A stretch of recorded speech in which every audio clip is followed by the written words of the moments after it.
The dark tetrad is an umbrella for people that have malevolent intentions towards other people and will use and exploit them. So you have narcissism again, but that's actually the lightest one under the dark tetrad, because then you have psychopathy, you have Machiavellianism, which means they're highly manipulative, hence paying the friend 15,000. Right? And then sadism. And sadism, unfortunately, is a person gets joy out of hurting the people that they know.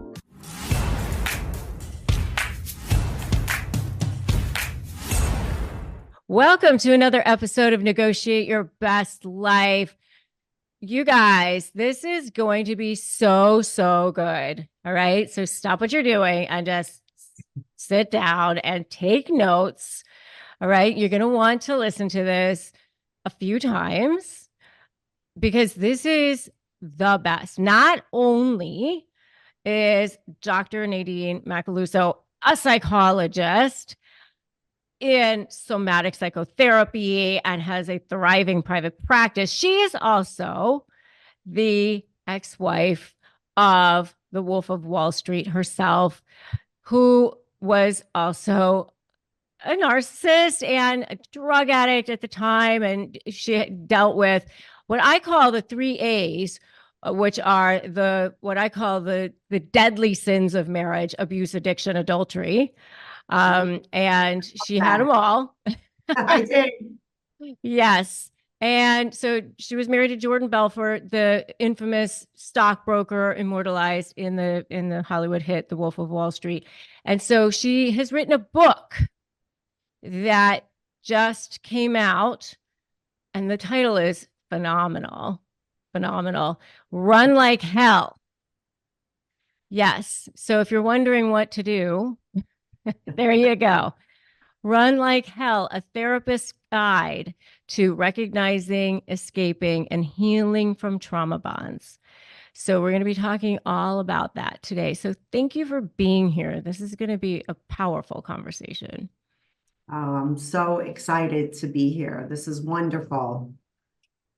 Thank you. Let's talk about, this is going to be so good. And I wanted to say that you have actually been happily married now, remarried. Yes.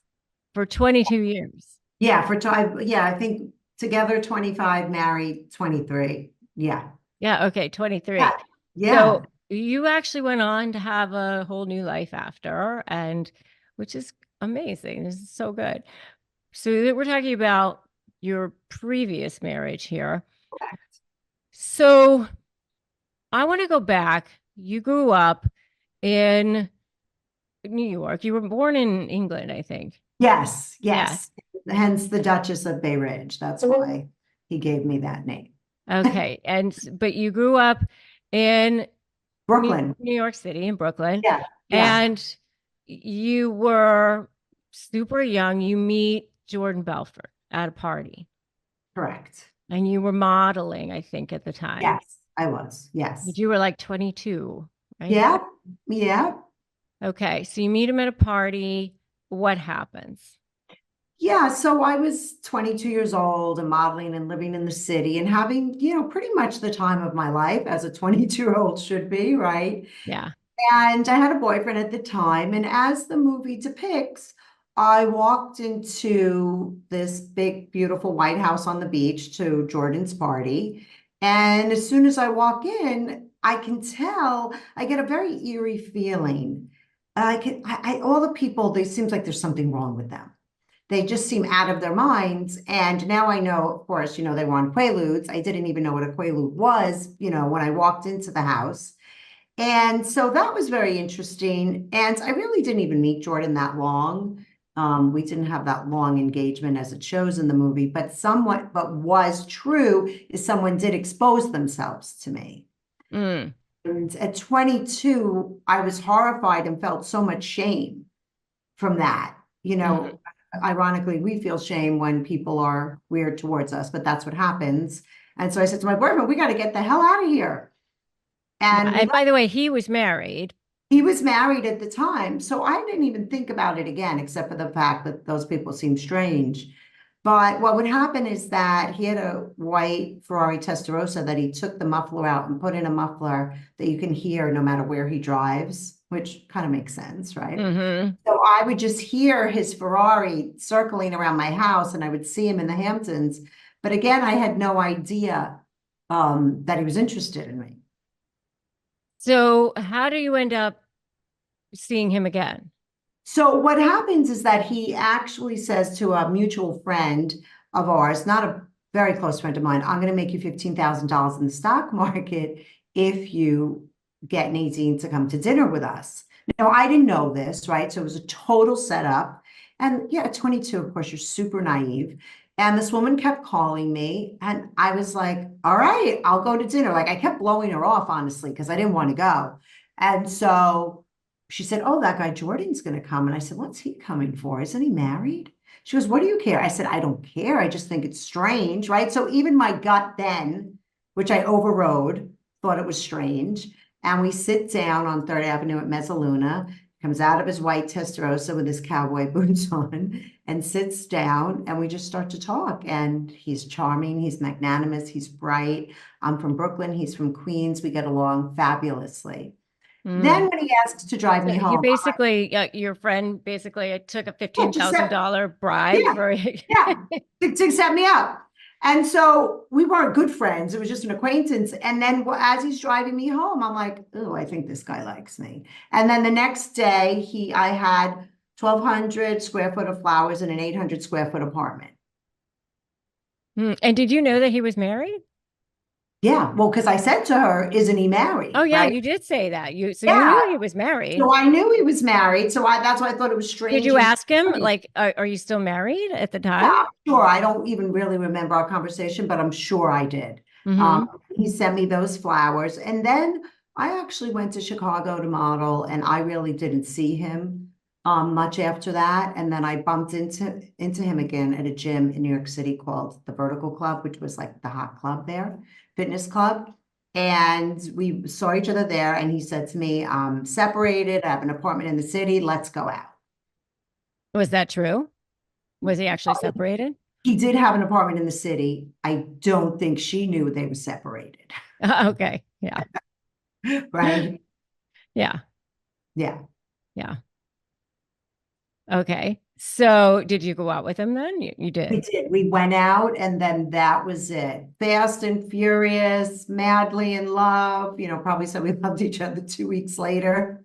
I can't remember exactly, but yes, we did. And I think we were engaged 6 months later and married 6 months after that. Mm. Yeah. And so I remember, in watching other interviews with you, Yeah. you talked about how he pressured you. It was like even Oh, the yeah. dating was this high pressure Yeah. sales tactic Yes. stuff. So talk about that a little bit. Yeah, so we started to date and I'm over the moon in love with him, and all of a sudden the domination and the threats start to come. And if you won't marry me, I'm not going to date you. And I was like, I don't want to get married. I'm 23 years old. My parents got divorced. I had it in my mind I wanted to wait till 30 for whatever reason. He's like, nope. So plows through that boundary. Then if you're not going to have kids right away, I'm not going to marry you. So there was always this threat and domination and always moving the goalpost. So And even moving the goalposts already there. yeah, right. And I just was, and it was so shocking to me as a young girl. And I think we even got into a fight with it after we got engaged, and he like ripped the telephone out of the wall. And I just remember thinking, like, what is happening? But I was so swept up in the feelings of love that I just thought, oh, he just must love me. Yeah, like I remember hearing you say, "Oh, well, he just must love me so much." Right. Right. Little did I know that he was, coercively controlling me to have complete control over me and wrap me up before I really Yeah. discovered who he was. Like already it was this intermittent reinforcement. Already, right from the beginning, because Bulgari watch would show up at my house, and then the next day I'd be threatened. right? Mhm. So, and that's the intermittent abuse because, or intermittent reinforcement, it's those, the behaviors were so extreme. Mhm. Yeah. So just let's talk about that intermittent reinforcement a little bit, because it's the dopamine that's just going crazy in your brain. This dopamine, which is a very addictive, right? Very addictive. Yes, that's the addictive pathway. Yes, in your brain. And what happens with the intermittent abuse is, like I said, they're extremely generous, kind, and helpful, and then extremely dominating, controlling, and cruel. And so what happens is that that also produces very extreme feelings in us. And that's actually what causes the bond and the trauma Mhm. bond. I write in my book about the research with the animals that animals that were given that intermittent reinforcement bonded to the trainer 230% more than animals with just straight kindness. Mhm. Read Yeah. that research, I literally like almost jumped out my window with joy. Yeah. Yeah. So, and Robert Sapolsky also did a study. Are you familiar with No, that? no, this was in Dutton's book, but I'm sure it's his research is true. If it Okay. proves So that, Robert Sapolsky did a study on monkeys, yeah, and it was the dopamine study, yeah, and he did it on uh, with the studies on where they would hit a oh bell, yes, the yes, bell. yes, Yes. And it was if they hit it every single time and they got a reward every single time, then nothing would happen in their brain, right? right. And he's a professor at Stanford University. Mhm. And if they got intermittent reinforcement, like they didn't know when they were going to get Right. um, a reward, Yes. then the dopamine levels in their brain rose to the level of cocaine. Yeah, I believe And that. so it's actually the anticipation. It's actually the anxiety, really, of like, will I get it? It's Yeah. that's what Well, causes. yeah, and that's an important piece of it because a lot of people talk about an abuse cycle. It's not a cycle. It's intermittent. And like you said, you never know when it's coming. Yeah. And that's what really also makes you hypervigilant and worried, as you said, right? Anxious. And then when it comes, you're like, Yes. yeah, Yeah, exactly. And yeah, and so when it comes, it's that dopamine rush. yeah, yeah, It's that rush. yeah, Yeah, exactly. And so talk about, I thought this was so fascinating, so fascinating.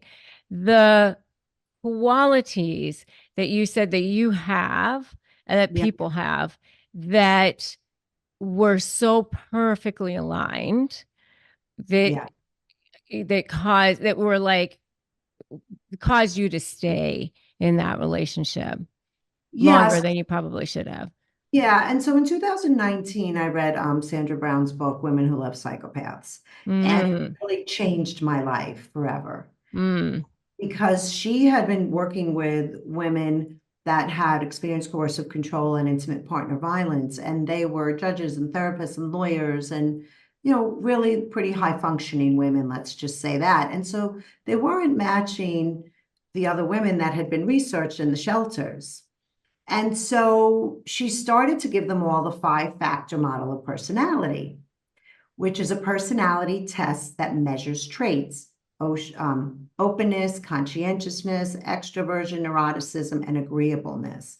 And what she discovered was that 70% of the women scored very high in agreeableness, which I score very high, and hence why I'm a therapist, which mm, means that you're loyal and tolerant and altruistic, and relationships are everything to me, right? That is my currency, basically.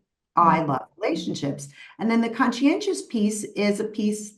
I'm very organized and diligent. I know how to get things done. I'll see everything through. I believe I can do it. And so that's why one of the reasons why I wrote my big book, to kind of turn the tables. It's like, let's stop calling these women, let's stop saying they have learned helplessness. Let's stop victim blaming. Let's stop calling them codependent, and let's really use research to look at them. And so that just opened my eyes in a way, because when I divorced Jordan, everybody was like, you're an addict and you're codependent. And I thought to myself, it's more than that. But I didn't know. Oh my gosh, that is so fascinating. Yeah. So fascinating. Really Yeah. so fascinating. So in some ways, it's almost like there's an independence factor to it in a Yes. way, but Yes. there's also eh, there is a level of where you think that you can fix this person. Exactly. Yes. Yes, exactly. That's, and when one of my therapists said to me, well, he goes, you were so grandiose, you thought you could fix Jordan Belfort. What's wrong with you? And I said, yeah, well, I'm conscientious, right? Hence why I got my PhD. Like, I like to see things through, and I'm a very hopeful individual. My name actually means hope. Nadine means hope. Uh, Hmm. and hope is the hook too. Hope is the hook. Hope that they're going to change. Yeah, Hope. and I thought my love would be enough for him to change, and of course it wasn't. Mm.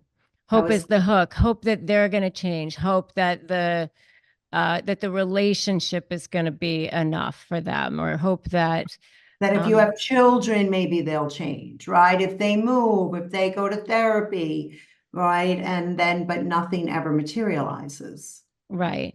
Their actions never. So it's their the words have to meet the actions, and it's three things. It's the words, the actions, and their body language, right? It's all three things have to match up. That's right. And with narcissists, it's usually just the words that come out of their mouth. Yes. It's just the words that coming out of their mouth. Yes. It's rarely all three are matching up. Yes. Yes. Rarely all three. Words never match actions, unfortunately. Yeah. I mean, their words, their body language, and then Right. actually doing That's what they right. say they're going to do. So during your marriage, then you get married, and at some point, he actually starts, well, he's doing drugs. Yes. Yeah. So Massive. was he doing drugs like before the marriage too? He was slightly doing a Quaaludes at parties, right? Because at that party I go to, right, they're all on Quaaludes. So he certainly was doing them, but more socially, like one. But then what happens, of course, if you have addictive personality, then it becomes five, then it becomes 10. Yeah. So the drug addiction to the Quaaludes was very intense. Mm-hmm. Yeah, and he was doing like coke and other things Yeah, too. the Coke came at the end. In the movie, they show Coke more because for sensory reasons, like it's kind of hard to get excited to see someone pop a Quaalude, Yeah. right? So, but the Coke was his demise at Mm-hmm. the end because Quaaludes make you very sleepy. So then you have to do so much Coke to wake you up. Mm-hmm. Uh, and did that contribute to the physical abuse? Yes, yes, yes. It's ironic. In the movie, he shows us always fighting about women. We never had a fight about a woman. Mm-hmm. We fought about drugs every week. Okay.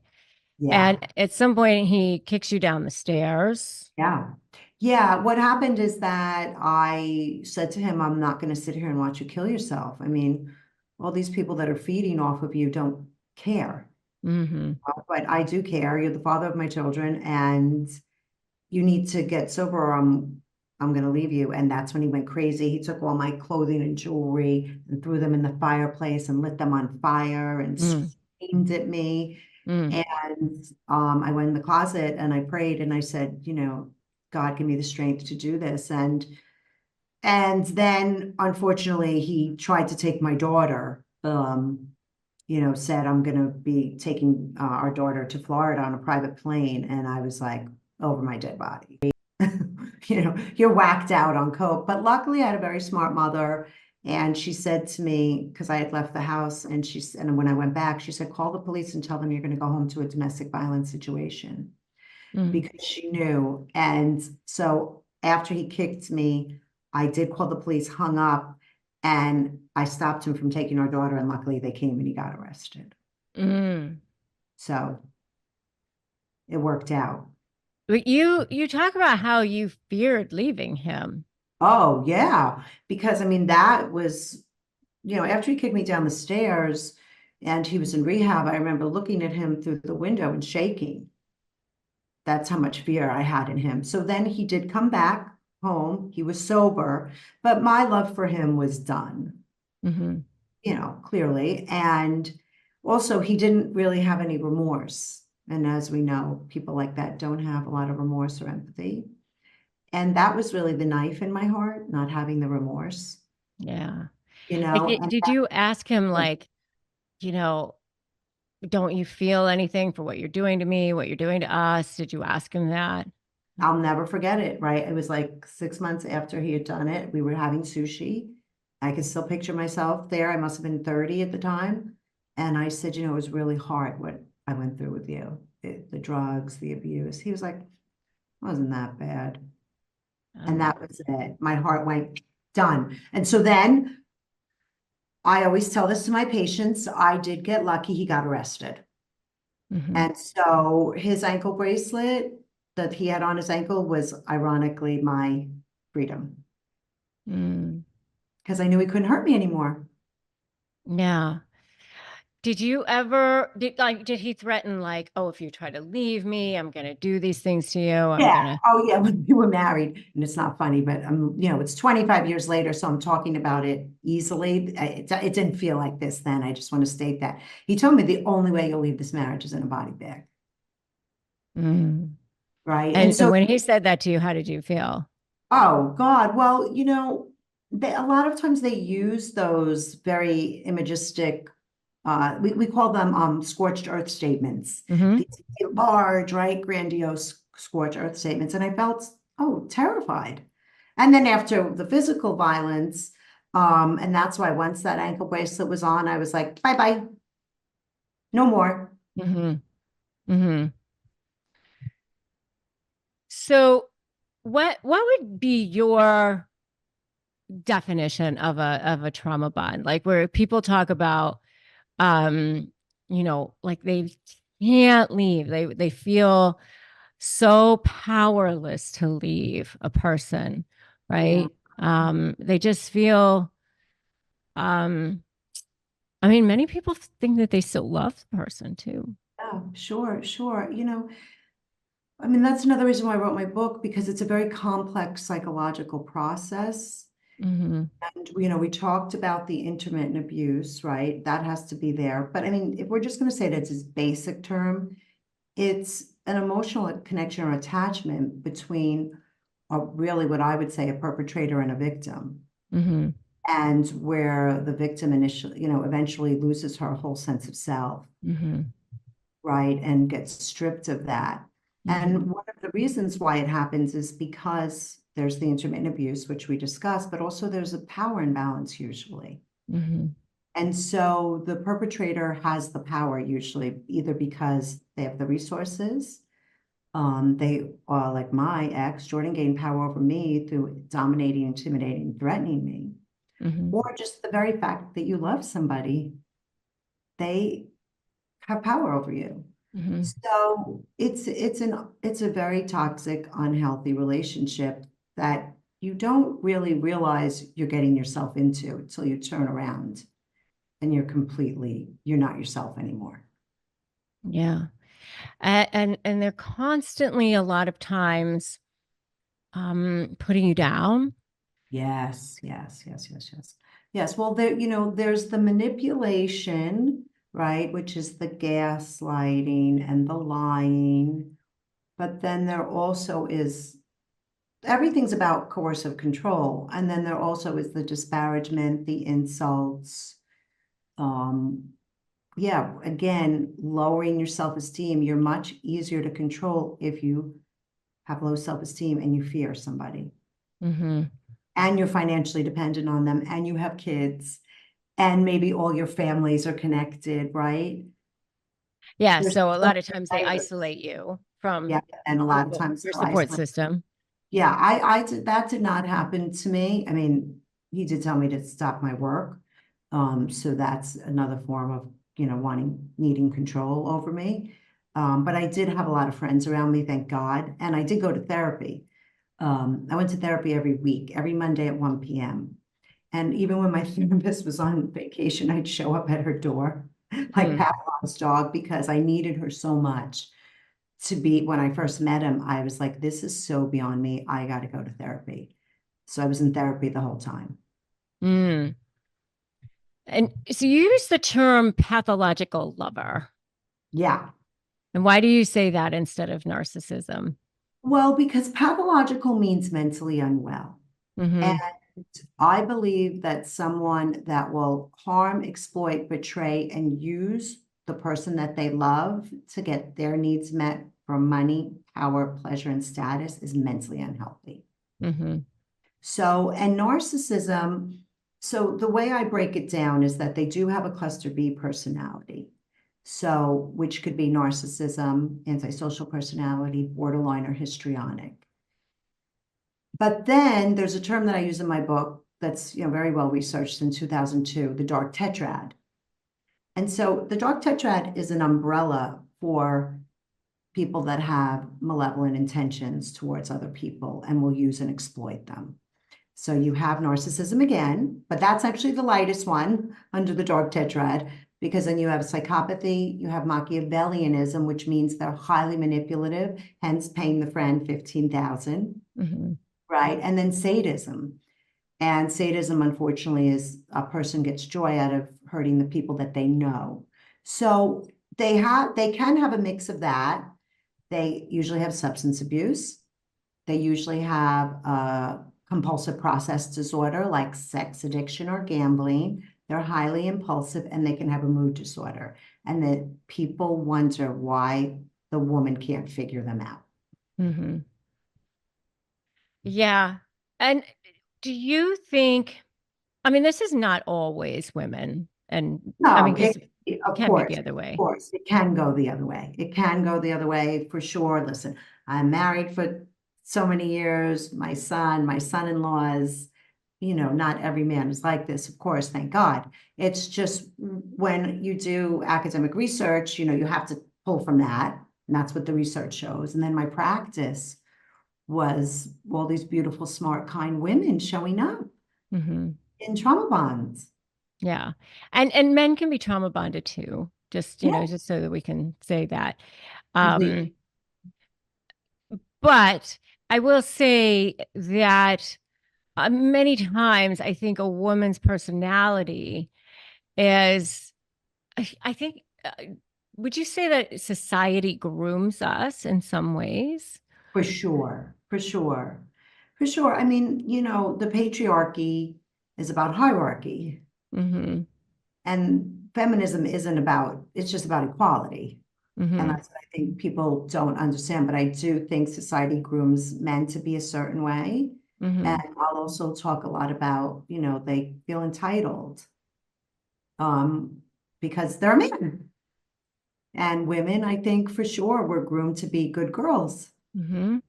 Say yes, be pleasing, look pretty, behave like this, and we get very well rewarded for that till we don't. Yeah. Yeah, exactly.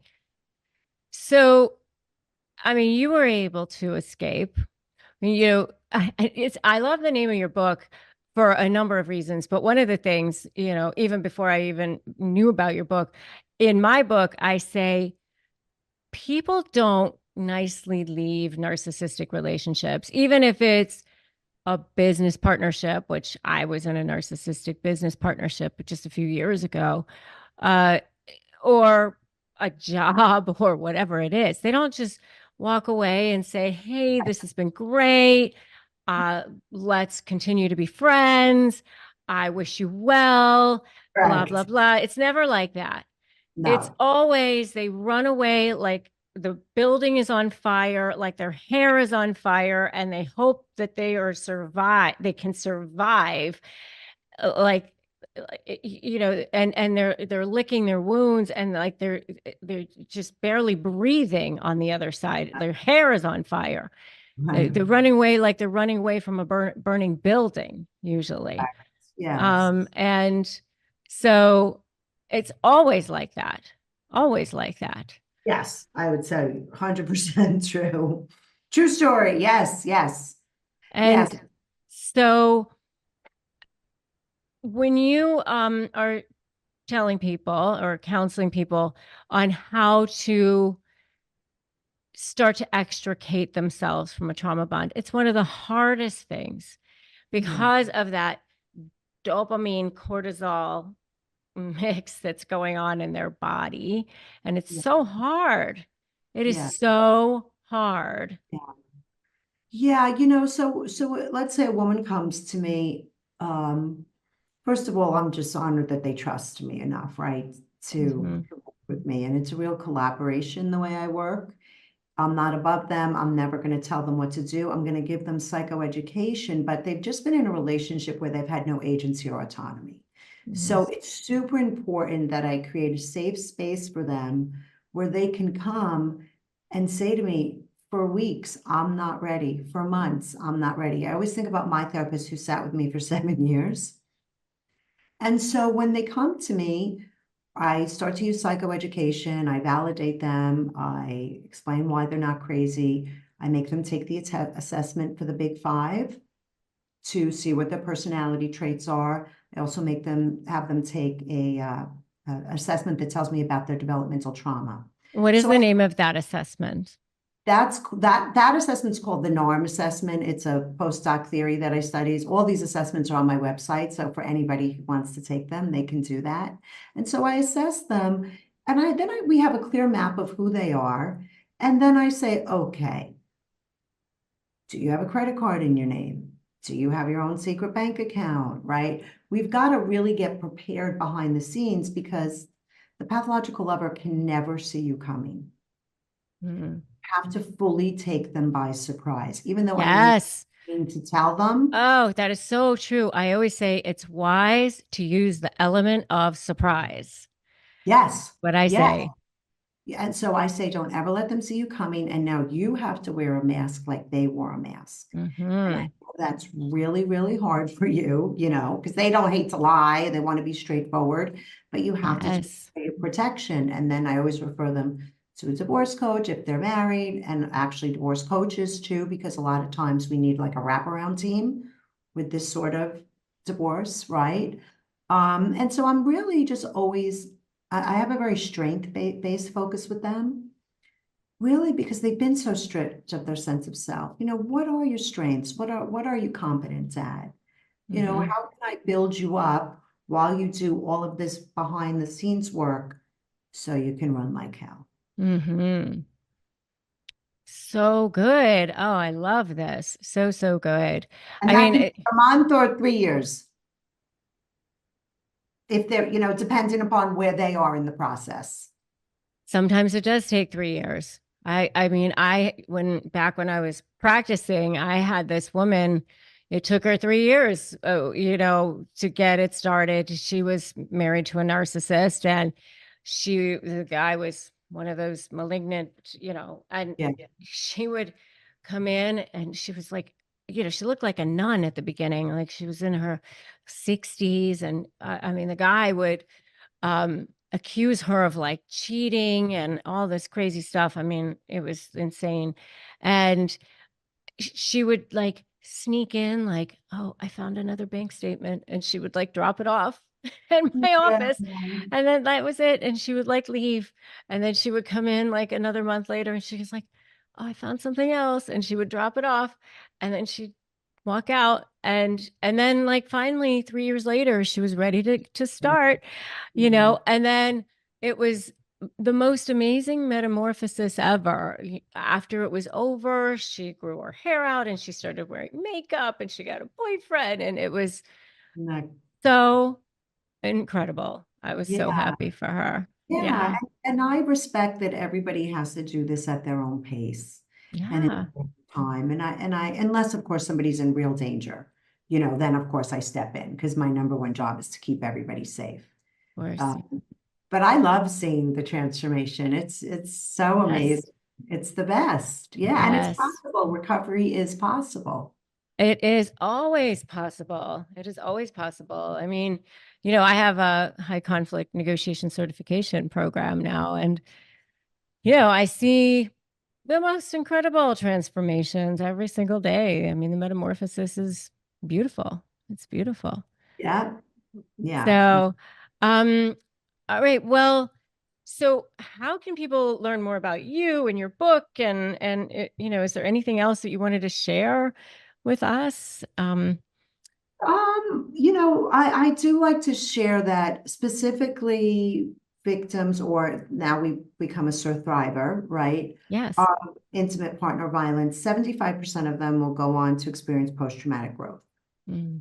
And that's really specific to this sort of relational trauma. And I think that's very helpful to leave that with people, as we're talking about this transformation. So what And does that mean? Explain that. it means that their lives will have more meaning. They might get more spiritual connection. They might really realize their strengths because they've survived that and come out the other side. They probably will have deeper connections. So Mm. they will evolve into a deeper version of themselves. Mm. Yeah. Rumi says that the wound is the place that the light enters you. It's true. Yeah. So true. Yeah. So they can find me at drnay.com is my website. I have tons of free assessments, tons of free resources. So please go there. My book, Run Like Hell, you can get it from there or Amazon or anywhere books are sold. And then I post daily on Instagram, The Real Dr. Nadine. And I answer all my direct messages myself because I'm a crazy person and I love my community. And TikTok, which is the Wild West of social media. One of my young women who I helped begged me to do it, and I really resisted. But that's Dr. Nay LMFT. So I'm on all these platforms, and I feel really blessed to do my work, and I get to meet incredible women such as yourself that are on this journey, of just helping people live their best lives.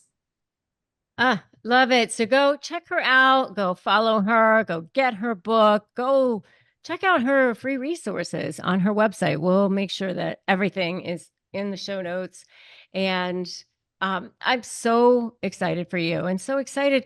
What a beautiful journey that you've been on. And it is so inspirational to see because all of you who are listening, who are watching, you can do exactly this. You You can do it. can. You can. Yep. And my kids are good. My daughter's a therapist, so it's Yeah, possible. It's it is possible. possible. Your whole self, your authentic higher self, is the one that is watching. If you have decided to tune into this, listen to this, watch this, there's a reason. You were called to be here, right? There's That's no coincidences. So take this as a message and be inspired by her story. So, all right, thank you so much. I'm Thank you. so honored and I just adore you. And guys, go check her out. All right. All right. Thank you.